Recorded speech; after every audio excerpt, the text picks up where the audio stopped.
जगन्नाथ पिलाने आज देखा +3 सेकेंड इयर थर्ड सेमिस्टर पे पिलाने माइनर पेपर देखा पिलाने हिस्ट्री जाऊँ पिलाने माइनर पेपर थर्ड सेमिस्टर पे पिलाने जदि आपण मैंने एग्जाम पूर्व पढ़ुंट ताहले आपको एग्जाम बेस्ट रु बेस्ट हो पिलाने देखा सिलेक्टेड लॉन्ग क्वेश्चन देखा पिलाने जहाँ जहाँ सिलेबस अच्छे पिलाने से हिसाब से लॉन्ग क्वेश्चन देखा एग्जाम रे 100% आस पिलाने जमार मिस करते ना। कृषि भित्तिक अर्थनीतिर संप्रसारण आमदानी संपर्क शहरीकरण विषय देखिए discuss expansion of agrarian economic by economy from 320 रु 380 देखिए पिलाने एग्रेरियन को पिलाने कृषि को बुझाई था ख्रीष्टपूर्व 300 रु 300 ख्रीष्टीय मध्य कृषि भित्तिक अर्थनीति संपर्क में आलोचना कर कौची भेरी भेरी इंपोर्टेंट क्वेश्चन जमार मिस करो ना पिलाने 100% आसीबो। मौर्य शासन व्यवस्था थिला केंद्रीभूत ये पिलाने मौर्य जो समय कि पिलाने मौर्य माने शासन करथिले सेही समय रे मौर्य मानकर शासन थिला केंद्रीभूत बोली कहा जाउची। यह फल रे कृषिर प्रसार गांगे उपत्यका अंचल डेकान पूर्व भारत और दक्षिण भारत रे होइतिला एस पिलाने यह फल कृषिर प्रसार किपर है कहले पिलाने गांगे उपत्यका अंचल और सहित डेकान अंचल और पूर्व भारत और दक्षिण भारत में होइतिला ए सब जगह होइतिला पिलाने एग्जाम रे पचारि पारे 1 मार्क मिस करिवे नाही। प्राचीन भारत रे लोकंक प्रधान जीविका थिला कृषि प्राचीन भारत रे पूर्व काल रे पिलाने भारत रे मुख्य जीविका थिला कृषि पिलाने कृषि रे ही लोक माने बंचुथिले। समाज रे कृषक मानक संख्या थिला अधिक समाज रे बा गोटे समाज रही था पिलाने से समाज रे जो माने कि कृषक मान थिले से मानकर संख्या थिला बा से माने अत्यधिक मात्रा रे थिले बोली कहा जाउची से मानकर संख्या अधिक थिला समाज रे। भू राजस्व राजकीय आयर मुख्य पंथा भू राजस्व राजकीय आयर मुख्य पंथा लोक माने ग्रामीण जीवन यापन करथिले लोक माने गाँव जीवन यापन करथिले गाँव रे ही बंचुथिले बिकज पिलाने से समय कृषि क्षेत्र में अधिक प्राधान्य दिया जाउथिला। राजांकर निजस्व विशाल नेक्स्ट चाष जमी थिला राजांकर मुख्यतः विशाल जमी थिला बोली कहा जाउची चाष जमी थिला जहाँ भूमिदास श्रमिकों द्वारा चाष कर जाउथिला जाके भूमिदास श्रमिकों द्वारा चाष कर जाउथिले पिलाने भूमिदास भूमि को जो मन दास बा खटू थिले से सब को बा श्रमिकों को श्रमिक द्वारा चाष कर जाउथिला जहाँकि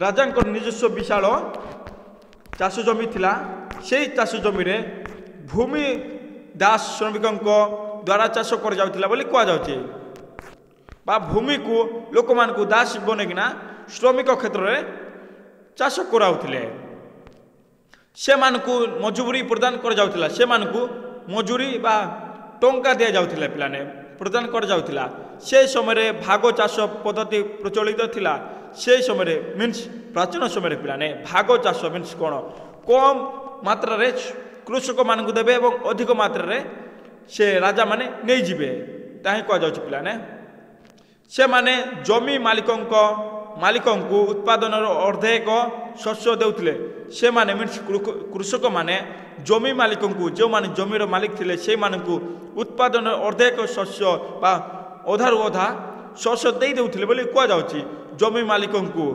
परवर्ती समय रे जनसंख्या वृद्धि घटिला परवर्ती समय पिलाने जनसंख्या वृद्धि घटिथिला लोक माने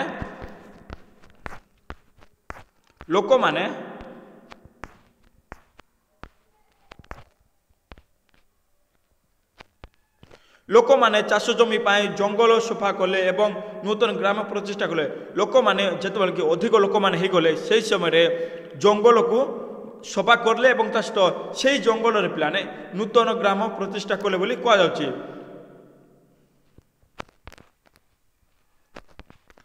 ऐतिहासिक और साहित्यिक तथ्यरु जना जाए जे ऐतिहासिक और साहित्यिक तथ्यरु जना जाए पिलाने बा किछि तथ्य मिलता है से तथ्यरु जना जाए जे दक्षिण भारत में सर्वप्रथम कृषि प्रसार घटी पिलाने 1 मार्क पचारि पारे दक्षिण भारत में पिलाने सर्वप्रथम तो कृषि प्रसार देखा मिलता बोली कह जाउची।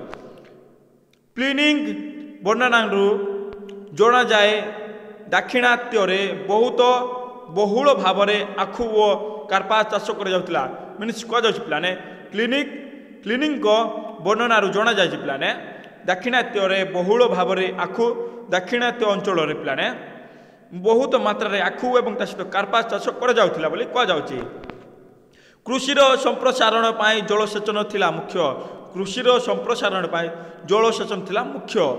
ଦକ୍ଷିଣ ଭାରତରେ କୁଲିଆ ବନ୍ଧ କୂପ ଆଦି ଖନନ କରାଯାଇଥିଲା। ଦକ୍ଷିଣ ଭାରତରେ ପିଲାମାନେ କୁଲିଆ ବନ୍ଧ କୂପ ଆଦି ଏସବୁ ଖନନ କରାଯାଇଥିଲା ବା ଖୋଳାଯାଇଥିଲା।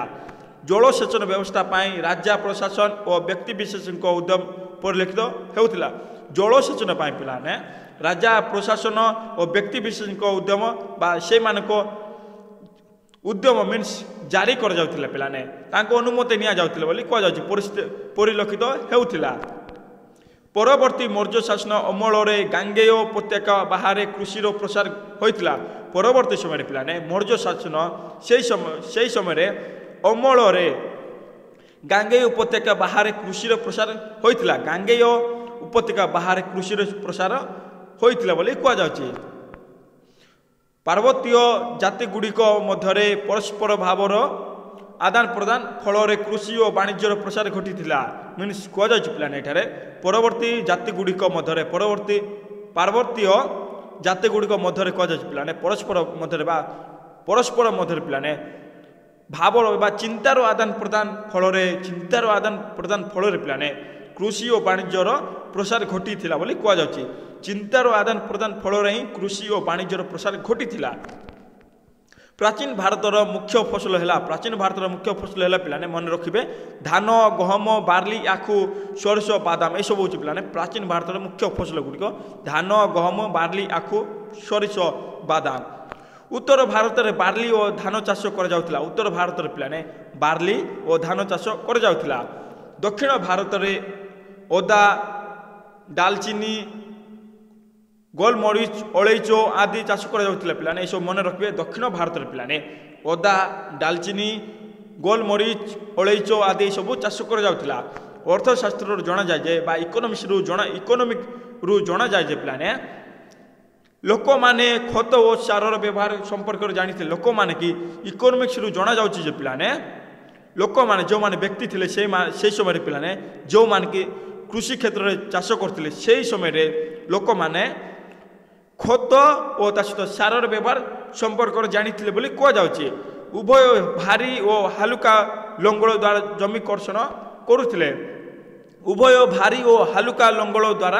ଜମି କର୍ଷଣ କରୁଥିଲେ।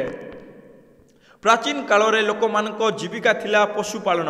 ପ୍ରାଚୀନ କାଳରେ ପିଲାମାନେ ଲୋକମାନଙ୍କର ମୁଖ୍ୟ ଜୀବିକା ଥିଲା କହିଲେ ପଶୁପାଳନ ଥିଲା। ସେମାନେ ପଶୁମାନଙ୍କ ଦ୍ୱାରା ହିଁ କୃଷି କ୍ଷେତ୍ରରେ ସେ ଲଙ୍ଗଳ ଚଳାଉଥିଲେ ପିଲାମାନେ ଯାହା କୃଷି କ୍ଷେତ୍ର ଚଳାଉଥିଲେ।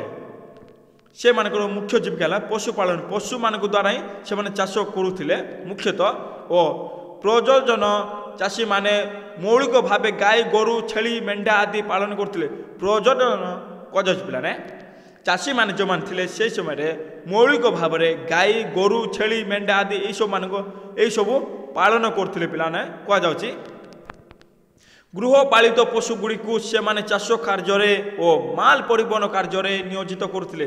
ଗୃହପାଳିତ ପଶୁଗୁଡ଼ିକୁ ସେମାନେ ଚାଷ କାର୍ଯ୍ୟରେ ଓ ତା ସହିତ ମାଲ ପରିବହନରେ ନିୟୋଜିତ କରୁଥିଲେ।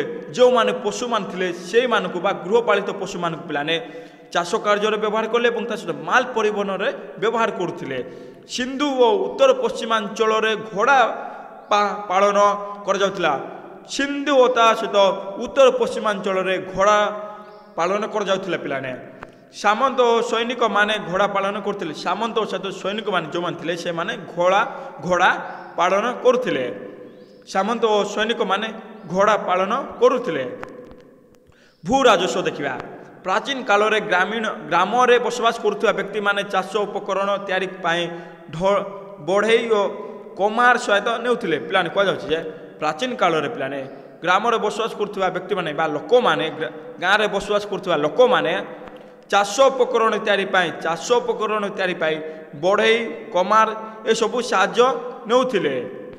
କୃଷକ ଚାଷ କରି ଫସଲ ଉତ୍ପାଦନ କରୁଥିଲେ କୃଷକ ଯେଉଁମାନେ ଥିଲେ ସେମାନେ ଚାଷ କରି ଫସଲ ଉତ୍ପାଦନ କରୁଥିଲେ ଗ୍ରାମ୍ୟ ମଧ୍ୟରେ ରାଜ୍ୟ ପ୍ରଶାସନକୁ ଭୂ ରାଜସ୍ୱ ଦେଉଥିଲେ ଗ୍ରାମ୍ୟ ମଧ୍ୟରେ ରାଜ୍ୟ ପ୍ରଶାସନକୁ ଯେ ରାଜ୍ୟର ଶାସନ କରିଥାଏ ସେମାନଙ୍କୁ ଭୂ ରାଜସ୍ୱ ବା ଟଙ୍କା ଦେଉଥିଲେ ପିଲାମାନେ ସେ ସମୟର ଭୂ ରାଜସ୍ୱ ଆଦାୟକାରୀ ଅଧିକାରୀ ଥିଲେ ଭାଗଦୁକ୍ ସେହି ସମୟରେ ପିଲାମାନେ ବା ପ୍ରାଚୀନ ସମୟରେ ଭୂ ରାଜସ୍ୱ ଆଦାୟକାରୀ ଅଧିକାରୀ ଥିଲେ ଭାଗଦୁକ ମନେ ରଖିବେ ଓ ତା ସହିତ ଶାନ୍ତା